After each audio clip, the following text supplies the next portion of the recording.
नमस्कार मंडळी, स्वागत आहे आपलं मुसाफिरी यूट्यूब चॅनलमध्ये। मित्रांनो, आपण आपल्या #पुणे या व्लॉग सिरीजमधून पुण्यातल्या प्रेक्षणीय स्थळांची माहिती देत असतो।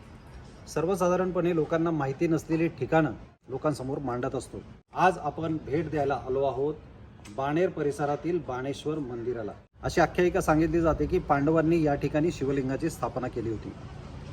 भारतीय पुरातत्व विभागाच्या अंदाजानुसार या ठिकाणी 12व्या शतकामध्ये लेणी कोरण्यात आली। तर हे ठिकाण नेमकं आहे कसं हे आपण आज पाहणार आहोत। पण त्यापूर्वी जर तुम्ही मुसाफिरी चॅनलला अद्याप सबस्क्राईब केलं नसेल तर सबस्क्राईब करा आणि खाली जे बेल आयकनचं बटन येतं ते सुद्धा दाबायला विसरू नका आणि हा व्हिडिओ शेवटपर्यंत अवश्य बघा। आपण आता बघूया की हे मंदिर नेमकं आहे कसं।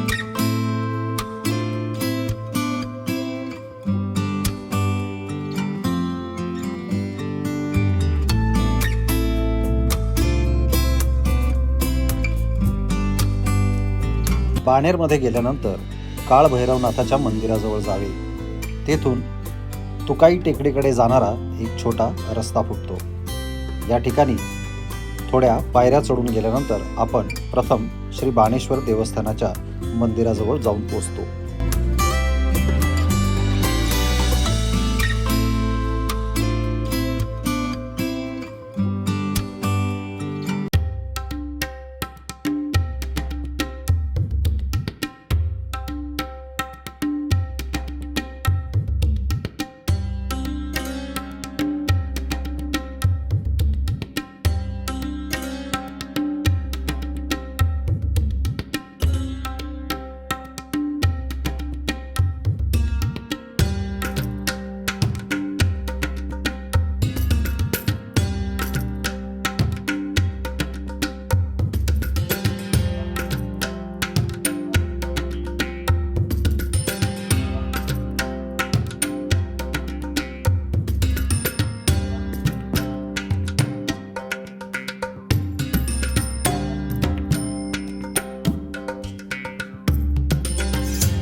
मुसाफिरी चॅनलच्या माध्यमातून आज आपण बाणेर परिसरातील बाणेश्वर मंदिराची माहिती घेत आहोत।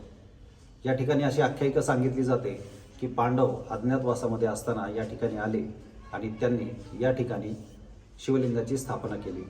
त्याला बाणेश्वर असं नाव दिलं। असं देखील सांगितलं जातं की अर्जुनाने बाण मारून या ठिकाणी टाकं निर्माण केलं आणि तिथे पाणी लागलं। भारतीय पुरातत्व विभागाच्या अंदाजानुसार हे लेणं जे आहे हे साधारण 12व्या शतकामध्ये खोदण्यात आलं असावं असं देखील सांगितलं जातं।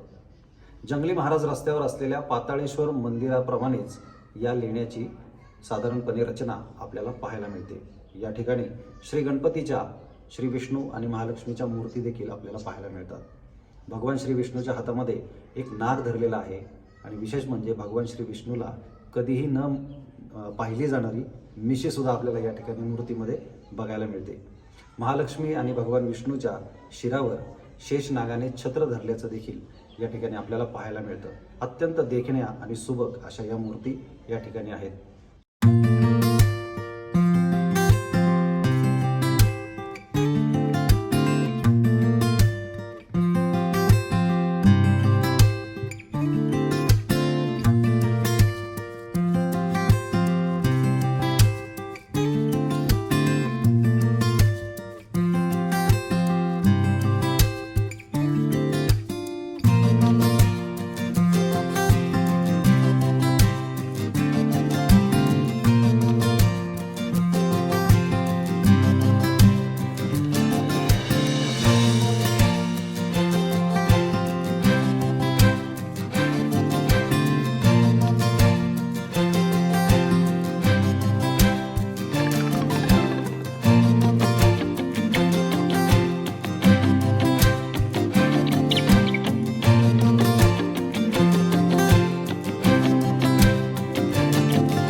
बाणेश्वराचं शिवलिंग खूपच सुंदर, आकर्षक आणि मनमोहक असं आहे.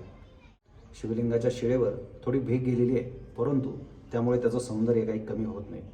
या ठिकाणी आल्यानंतर प्रसन्नतेचा आणि एका वेगळ्या शांतीचा अनुभव आपण करू शकतो. भर उन्हामध्ये देखील या लेण्यामध्ये बसल्यानंतर अत्यंत थंड वातावरण अनुभवायला मिळत आहे.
अनेक आख्यायिका, कथा या मंदिरासोबत, या लेण्यासोबत जोडलेल्या आहेत.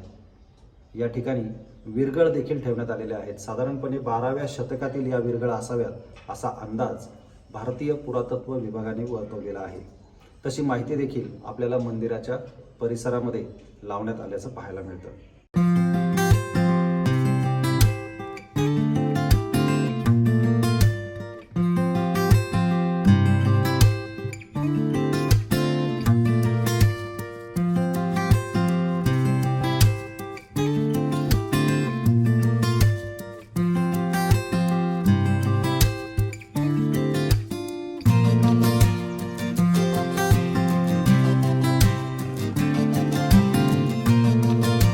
मित्रांनो, तुम्हाला मुसाफिरी चॅनलचा हा व्हिडिओ कसा वाटला ते आम्हाला कमेंट बॉक्समध्ये नक्की सांगा. आणि असेच माहितीपूर्ण आणि वेगवेगळे व्हिडिओज पाहण्यासाठी मुसाफिरी चॅनलला लाईक, शेअर आणि सबस्क्राईब करायला विसरू नका.